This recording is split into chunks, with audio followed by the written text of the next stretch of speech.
Time. Senator Lowenthal,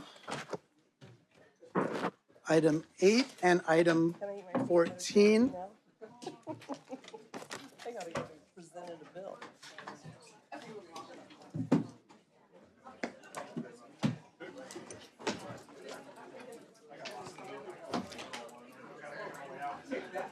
All right,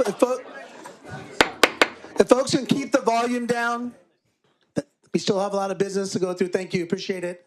Senator Lowenthal, thank you for your patience. Move the bill.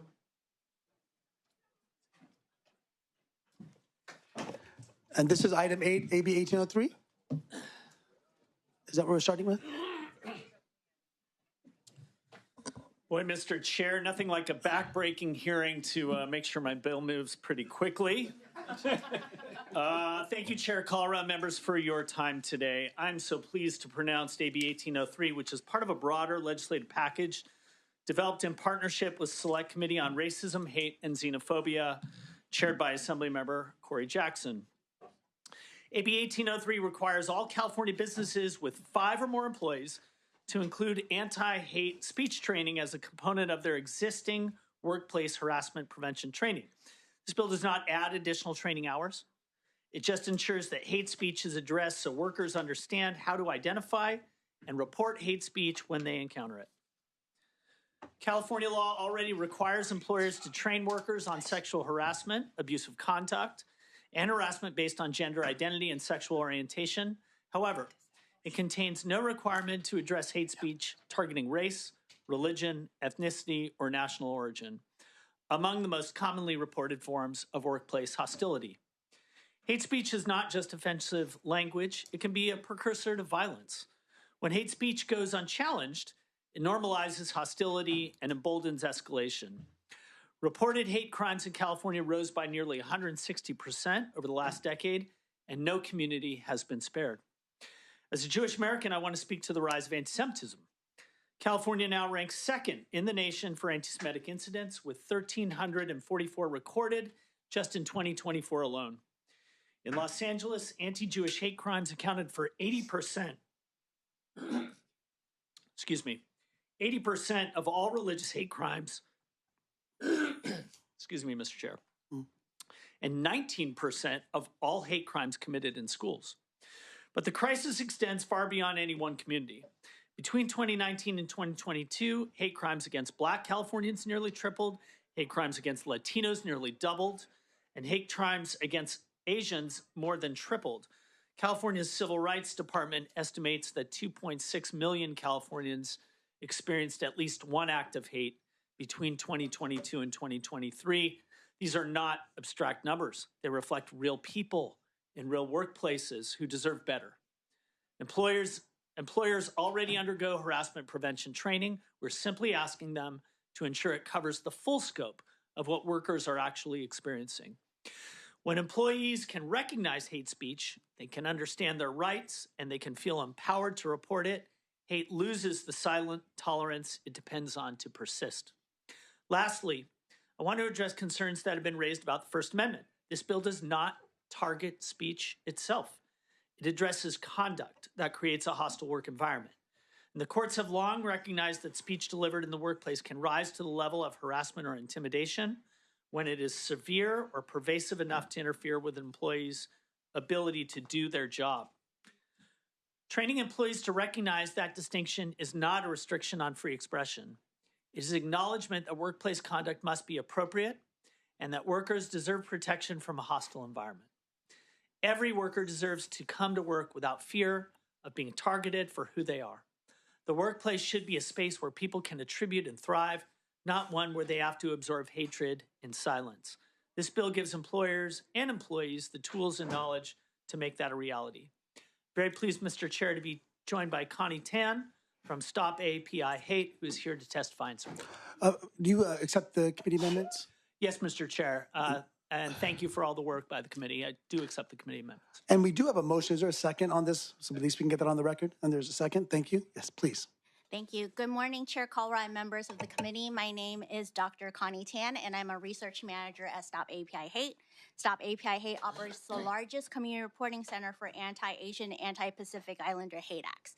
This bill is a critical step in reducing harassment in the workplace. Bias-motivated hate acts are a major problem in California. Based on the latest UCLA California Health Interview Survey, researchers estimate that over 3 million Californians ages 12 and older experienced a hate act in 2024. Among them, 83% encountered verbal abuse or insults, 55% were targeted for their race, and 20% experienced hate in their workplace. And so this data is just a tip of the iceberg, as it requires Californians to be able to identify what they experience as hate. In our Stop API Hate annual survey, which asked about experience of hate in more detail, we found that 46% of API adults in California, or about 2.8 million API adults, experienced a race-based hate act in 2025. Among them, 37% experienced hateful or derogatory words spoken directly to them, and 62% experienced hateful or derogatory messages in their environment. And here's just one example that was shared with us. We have an AAPI comedy event coming up to support the community. One of my coworkers went up to our only Asian coworker in the department and said the event was of his people and used her fingers to pull her eyes back to make slanted eyes. The targeted coworker brought this up in our team meeting, and the rest of the team just laughed, and our head boss decided to ignore the comment with no action taken. And this happened in Los Angeles. Hate acts like these have adverse impacts. We found that 40% of California API adults who experience hate reported negative impacts on their health. So training on harassment could prevent hate acts in the workplaces and more broadly in our communities. Thank you. Thank you. And before I have to run to present a bill. I'm going to hand this over to our experienced Assembly Member, Senator Dixon. But is there anyone else in support of AB 1803? Mariko Yoshihara on behalf of the California Employment Lawyers Association in support. Craig Pulsfer on behalf of Equality California in support. Shane Gussman on behalf of the Engineers and Scientists of California in support. Elizabeth Kristen on behalf of the California Women's Law Center in support. Any more in opposition? Or in support? Should we move to opposition? If you're the primary witness in opposition, come forward, please.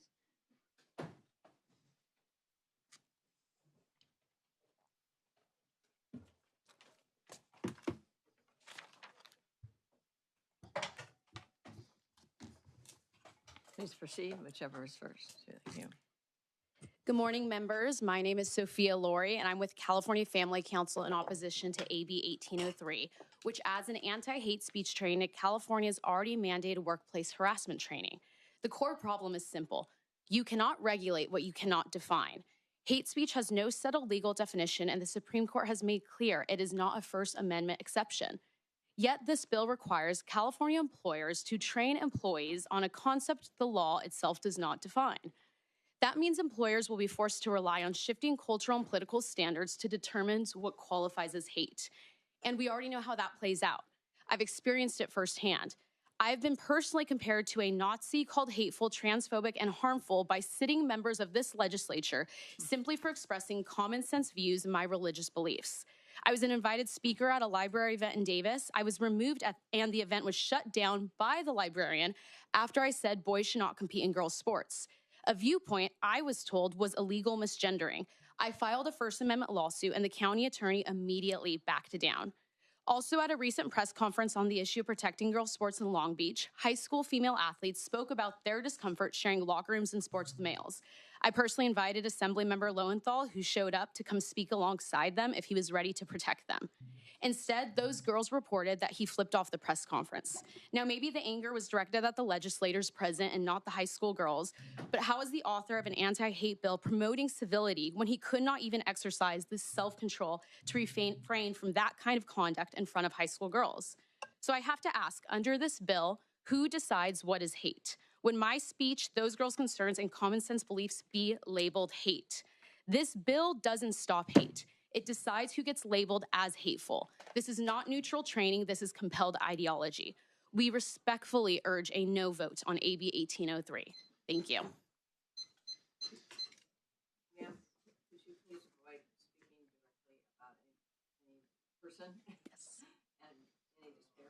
in any disparaging comment. Thank you very much. Just keep it respectful. Ma'am, did you want to speak next? Yes. Good morning, members. My name is Courtney Corbello, and I am counsel with the Center for American Liberty, a public interest legal organization that fights to protect free speech, parental rights, and the free exercise of religion. We respectfully oppose AB 1803 unless it's amended to remove the requirement for anti-hate speech training.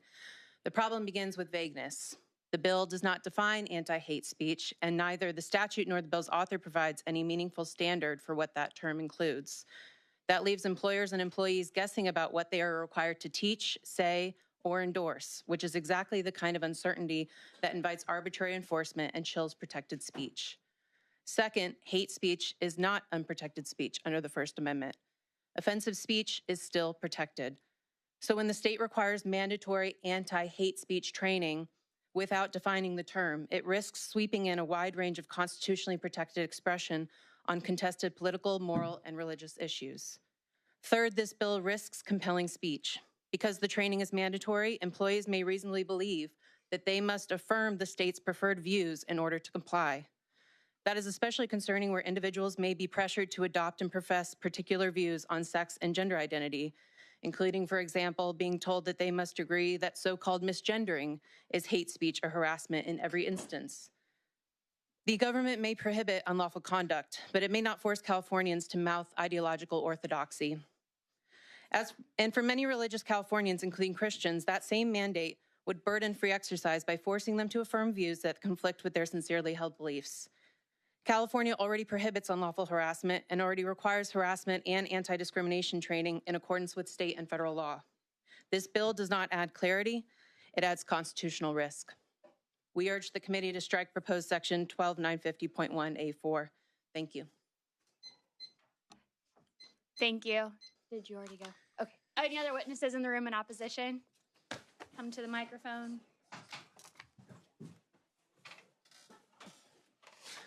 Good morning. David Bolog, SFV Alliance in opposition. Thank you. Thank you. Good morning. Sarah Kim from Traditional Values for Next Generation in opposition to 1803. Thank you. Thank you. My name is Layla. I'm a detransitioner with Women Are Real, and I'm in opposition. Thank you. Thank you. Lisa Disbrow, Free Citizen, American, in opposition. Thank you. Beverly Talbot from San Francisco for the LGBT Courage Coalition. Hate speech has no foundation in American law. Existing law already covers harassment Thank you. and discrimination. Thank you. This bill is a clear violation Thank of the First you. Amendment. Just name and position, please. Romy Mancini. I'm a San Francisco resident, a current member of Women Are Real, and a former attorney for the ACLU Lesbian and Gay Rights Project in opposition. Thank you. Meg Madden, representing Cause, Californians United for Sex-Based Evidence in Policy and Law, in opposition. Thank you. Jenny McGrain, San Francisco resident, in opposition. Thank you. Ariane Geringer from LGB, Lesbian, Gay, and Bisexual Alliance USA, in opposition. Thank you. Sunil Wijayasekara, a Bay Area leader for FAIR, a nationwide civil rights organization concerned about the vagueness of the bill, in opposition. Thank you. Amanda Covatana with Women Are Real, Women's Liberation Front, and lesbians advocating for a resilient future, in strong opposition. Thank you. Elizabeth Cronin, Democrat from San Francisco, 35-year member of California Teachers Association, in opposition. Thank you. Nicole Young, Moms for Liberty, in opposition. Thank you. Barbara Walker with Women Are Real from Alameda, California, in opposition. Thank you. Cynthia Cravens, member of Women Are Real, a group called Hateful by my own politician, District 11. Not cool. Thank you. I will bring it back to the dais. Any questions, comments? With that, Mr. Lowenthal, would you like to close? Yeah, thank you, Mr. Chair, and thank you, members. I just want to point out for Madam the second Chair, time, thank you. Madam Chair, Thank you. For the second time in as many hearings on this bill, the opposition has chosen to make this about me. And when their concerns are actually about making sure that hate speech covers the areas that they feel hate towards them. And instead of having a conversation about that, which they are always invited to do, everyone has a seat at the table, they've chosen instead to denigrate the author, which I resent. I wish that the chair would take care of that and stop it when it was happening. Respectfully ask for your aye vote. Madam Secretary, call the roll. Motion is due pass as amended to appropriations. Calra, Macedo? No. Macedo, no. Lee? Bryan? Connolly? Aye. Connolly, aye. Dixon? Harabedian? Pacheco? Aye. Pacheco, aye. Pappen? Pappen, aye. Sanchez? Sanchez, no. Stephanie? Zabur? Aye. Zabur, aye. We'll leave that bill on call. We have file item 14, 2076. Whenever you are ready, Mr. Lowenthal. Thank you, Madam Chair.